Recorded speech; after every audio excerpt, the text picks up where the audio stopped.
Donc voici les colliers d'ambre pour enfants. Apparemment, ça soulage énormément les dents. J'ai acheté le collier pour mon fils. Les colliers d'ambre ne sont d'aucune aide pour soulager ce genre de douleur. Ce sont des colliers qui peuvent s'avérer dangereux pour les enfants. Le collier d'ambre, c'est un collier qui est vendu dans des commerces et dans certaines pharmacies malheureusement, qui aurait des propriétés antalgiques, notamment pour la pousse dentaire des enfants.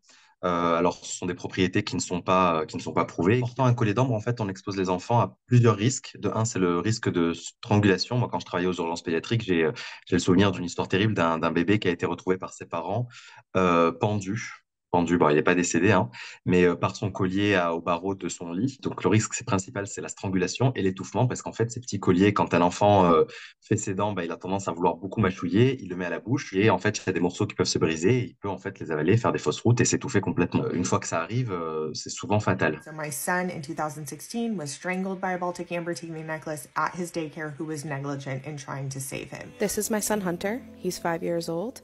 And when he was 11 months old, as I was sitting next to him, his amber teething necklace got caught onto a baby gate and started strangling him. Certains me disaient aussi, moi ça craint pas parce que je le fais porter au poignet ou à la cheville, ça change rien. Un petit bébé, il est très bien capable d'attraper son pied et de le mordiller, il y a aucun souci. Donc il faut juste rien mettre autour d'un bébé. Le fait est que j'en vois de plus en plus, que ça m'inquiète. Ça m'arrive quasiment tous les jours malheureusement. Dès que je vois un collier d'ambre sur un bébé, je dis aux parents d'enlever et de plus le remettre. Alors les fake meds, en général et notamment concernant la périnatalité, c'est en vogue et c'est en croissance exponentielle, c'est aberrant quoi.